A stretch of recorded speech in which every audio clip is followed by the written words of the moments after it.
Son las 8:30 de la noche en Bogotá, Quito y Lima y continuamos en directo a América Edición Nocturna. Les agradecemos su sintonía y vamos con los titulares de esta jornada. Estados Unidos se comprometió a modificar el acuerdo del tercer país seguro y Canadá aceptó recibir a 15.000 migrantes del continente el próximo año. Esos fueron algunos de los pactos a los que llegaron el primer ministro Justin Trudeau y el presidente Joe Biden en su encuentro, en el que Washington no descartó enviar una misión militar a Haití. Este viernes, miles de argentinos marcharon en Buenos Aires para recordar a las víctimas de la dictadura militar que llegó al poder hace 47 años.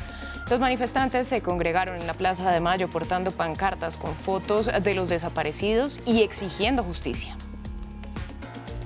La tensión causada por las recientes manifestaciones contra la reforma a las pensiones en Francia forzó a aplazar la visita del rey Carlos III, que iba a llegar el domingo a territorio galo.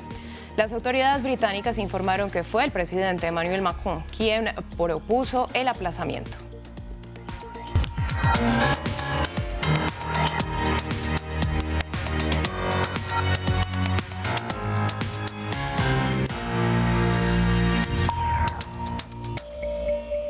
Iniciamos en Canadá, donde se llevó a cabo el encuentro oficial entre el primer ministro Justin Trudeau y el presidente Joe Biden.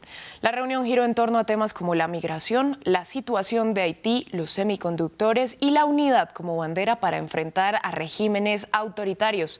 Alba Santana tiene los detalles. Es la primera visita oficial del presidente de Estados Unidos, Joe Biden, al país vecino y aliado, Canadá, donde el primer ministro Justin Trudeau lo recibió con los brazos abiertos. Es un verdadero placer dar la bienvenida al presidente Biden a Ottawa. De vuelta a Ottawa. Me alegro mucho de verte, Joe. El principal objetivo de la visita, reforzar su cooperación económica y social. Durante la reunión anunciaron un acuerdo sobre la migración ilegal en la frontera compartida, un tema sensible para ambos bandos. Según Canadá podrá devolver a los migrantes en caliente, sin permitirles la entrada al país, a cambio de conceder 15.000 solicitudes de asilo, un movimiento criticado por las organizaciones humanitarias. Estados Unidos y Canadá trabajarán juntos para desalentar los cruces ilegales en las fronteras y aplicar el acuerdo del tercer país plenamente y totalmente actualizado. También discutieron otros temas, como un plan conjunto de defensa para poder plantar cara a otras potencias como Rusia o China. Lo que hace que este sea un momento tan trascendental es que nuestro mundo, nuestro modo de vida, se enfrenta a múltiples amenazas al mismo tiempo. E hicieron hincapié en su apoyo a Ucrania. En la región aseguraron que siguen preocupados por la situación de seguridad en Haití. Canadá suele ser la primera visita al extranjero del presidente estadounidense y aunque con Biden no fue así, han querido subrayar que la unidad norteamericana sigue intacta.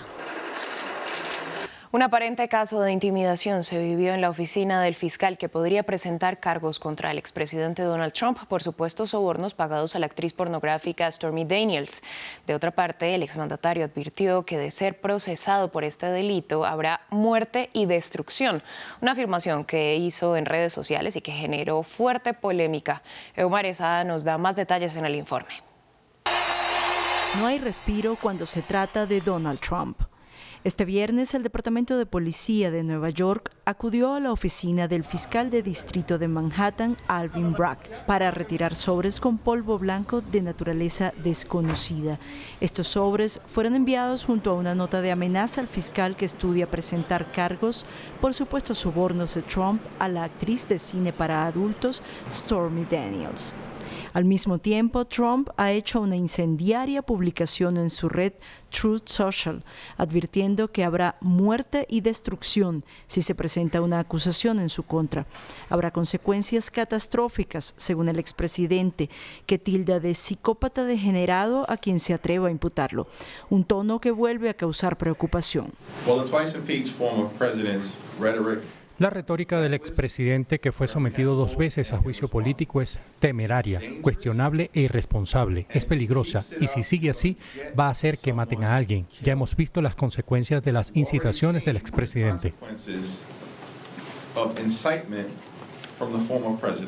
El fiscal federal devenido en abogado de Trump, Evan Corcoran, compareció este viernes ante un gran jurado que investiga otro de los casos que involucran al político republicano. Se trata de la retención de documentos clasificados después de dejar la Casa Blanca.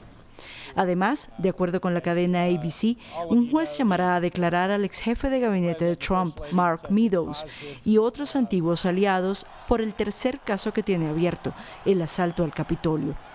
Muchos frentes de batalla para quien planea luchar por el premio mayor, el retorno a la Casa Blanca. En Nueva York finalizó la conferencia de la ONU sobre el agua. Se presentaron poco más de 700 compromisos voluntarios relacionados con los recursos hídricos y el saneamiento.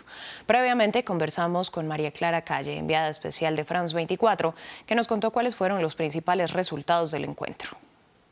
Lo primero es recapitular que aquí se esperaba hacer una evaluación de cómo va la mitad del decenio de la acción por el agua y también el objetivo de desarrollo número 6, que tiene que ver con agua y saneamiento. Si bien ese reporte no se conoció, sí se recopilaron todos los insumos y el informe final se presentará en el Foro Anual de Desarrollo Sostenible, que será en julio próximo, aquí mismo en Nueva York. Lo que sí ocurrió fue, primero, el secretario general de Naciones Unidas, Antonio Guterres, se comprometió a estudiar el reiterado llamado por crear la figura de un enviado especial para el agua dentro de la ONU. Lo segundo es que, como usted lo mencionaba, hay 708 acuerdos por un valor de $300.000 millones según la ONU, y de aquellos 153 fueron presentados por gobiernos. Y lo tercero y más importante es que el agua quedó en el centro del debate. Como lo dijo el propio Guterres, el agua debe ser de ahora en adelante el eje central, tanto de lo que ocurra en la ONU como de lo que ocurra en las discusiones políticas. Y muy brevemente, esta agenda de acción por el agua, que es la que recopila los compromisos, se revisará primero en el foro de julio, luego en la Cumbre del Futuro en 2024 y por último en la Cumbre Social del Mundo en 2025. Unas 90.000 personas marcharon en Argentina para conmemorar el Día de la Memoria, Verdad y Justicia, cuando se cumplieron 47 años del golpe de Estado, que dio origen a la última dictadura del país. Los manifestantes se congregaron en la Plaza de Mayo con pancartas y fotos de los miles de desaparecidos para exigir justicia por las víctimas. Se estima que unas 30.000 personas fueron desaparecidas durante la dictadura del 76 al 83. José Acosta, mi hermano en Tucumán, había salido a trabajar en los cañaverales y en ese momento no vino. Fue un día 24 de marzo que él estuvo, marzo del 74.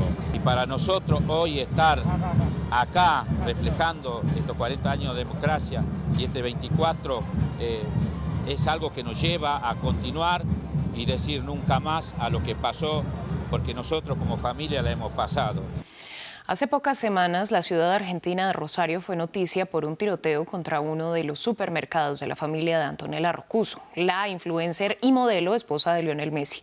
Pero más allá de lo sucedido, la urbe vive un aumento de la violencia relacionado con la presencia de grupos de narcotraficantes en la zona. Una problemática que parece salirse de las manos del gobierno argentino. El informe es de Manuela Cano. En el barrio Los Pumitas se respira con temor. Calles solitarias, fachadas con impactos de bala, son secuelas de lo que ha conllevado el enfrentamiento entre pandillas narcotraficantes. Fue aquí, en el norte de la ciudad argentina de Rosario, donde Maximiliano, un niño de 11 años, fue asesinado por una bala perdida durante un tiroteo entre dos bandas del lugar. Sí, el barrio es inseguro, siempre fue inseguro, pero nunca se ha metido con un niño. Sus residentes han presenciado el aumento del tráfico de estupefacientes en pequeña escala, así como el de la violencia. Ante la falta de presencia estatal, los vecinos han decidido tomar sus propias medidas, demoliendo la casa de un presunto traficante. Unas acciones por las que recibieron amenazas. La amenaza consistían en llamadas telefónicas y también personalmente, de que el club iba a estar sembrado de muertos. Y bueno, pero también nosotros tomamos la decisión de seguir, porque nosotros estamos convencidos que hasta la otra parte sabe que lo que nosotros hacemos es correcto. La desolación de Los Pumitas contrasta con otros sectores de la ciudad. Con un enorme puerto, Rosario es la puerta de la agroexportación vital para el país, pero también se ha vuelto un punto de salida de drogas hacia Europa y Asia. El mercado de mercancías ilegales que maneja el narcotráfico ha permitido, digamos, un desarrollo exponencial del mercado inmobiliario, también, por ejemplo, de los bienes suntuarios o suntuosos que se venden aquí, como autos de alta gama. El narcotráfico y sus consecuencias siguen sin poder ser contrarrestados por el gobierno. Rosario es la ciudad más peligrosa de Argentina, con 22 asesinatos por cada 100.000 habitantes y con casi un homicidio por día. La misión de observación de derechos humanos de la ONU para Ucrania dio a conocer un informe en el que documenta los efectos de la guerra en la población ucraniana. El organismo aseguró que las cifras son alarmantes en términos de ejecuciones sumarias cometidas por ambos bandos involucrados en el conflicto. Además, reportó múltiples casos de desapariciones forzadas, torturas y violencia sexual. La situación humanitaria es crítica en Ucrania. La Oficina de Monitoreo de Derechos Humanos de Naciones Unidas para el país europeo desveló en un informe parte de los efectos en la población por la invasión rusa. Los civiles asesinados se cuentan por miles. La guerra ha producido un costo humano horrendo. Hasta esta semana hemos documentado más de 8.000 civiles que han muerto y casi 14.000 que han resultado heridos. Más del 90% fueron causados por misiles, armas o minas explosivas y restos explosivos de guerra. Desde el 24 de febrero del año pasado, la organización ha documentado 621 casos de desapariciones forzadas y detenciones arbitrarias de civiles por parte de las Fuerzas Armadas rusas, y también reportó 133 casos de violencia sexual relacionados con el conflicto. Otras de las modalidades que preocupan a la ONU son los traslados irregulares, que incluyen niños no acompañados desde diversas regiones ucranianas mientras estaban bajo control ruso. También estamos profundamente preocupados por la ejecución sumaria de 15 prisioneros de guerra ucranianos poco después de ser capturados por las Fuerzas Armadas rusas. Los contratistas militares y de seguridad del grupo Wagner perpetraron 11 de estas ejecuciones. Pero aseguró que Ucrania tampoco ha estado exenta de esas prácticas y ha documentado la ejecución sumaria de 25 prisioneros de guerra rusos. La ONU también delató casos de tortura por parte de las fuerzas rusas. Más del 84% de los soldados detenidos entrevistados por la misión sufrió tales malos tratos. El rey Carlos III suspendió su viaje de Estado a Francia debido a la ola de protestas y manifestaciones por la adopción de la reforma al sistema de pensiones. El presidente galo Emmanuel Macron tuvo que admitir que el clima actual de la nación no es adecuado para una visita real. Gabriel Corchon nos cuenta más. Un viaje real cancelado por el clima de tensión en Francia. El presidente Emmanuel Macron confirmó que la visita del rey Carlos III será aplazada debido a la ola de manifestaciones que entró en su 9º día el jueves y que dio lugar a hechos de violencia en varias ciudades del país. Los sindicatos anunciaron una nueva jornada de movilización el martes y la visita del rey estaba prevista del lunes al miércoles. Creo que no estaríamos serios y careceríamos de sentido común si propusiéramos a Su Majestad el Rey y a la Reina Consorte que vinieran a visitarnos en medio de las manifestaciones. El rey tenía previsto viajar a Francia el domingo por 3 días en una importante visita de Estado, pero el país se ha visto afectado por las huelgas y protestas masivas tras la adopción del proyecto de ley que prevé subir la edad legal de jubilación de 62 a 64 años. Hace bien en no venir ahora.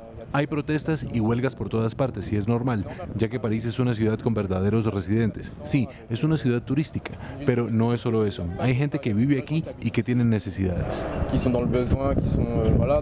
Más de 1 millón de personas participaron en las protestas del jueves, según el gobierno, y 3,5 millones según los sindicatos. Los manifestantes y las organizaciones sociales culpan al gobierno por no prestar atención a la creciente indignación ciudadana. También lo acusan de haber adoptado la reforma gracias al uso de poderes especiales que forzaron la aprobación del proyecto sin el voto de la Asamblea Nacional. Así llegamos al final de esta emisión de Directo América aquí en France 24. A ustedes les agradecemos su sintonía y los invitamos a continuar con nosotros, que ya llega Natalia Cabrera con toda la información del continente americano en Aquí América. Feliz noche para todos.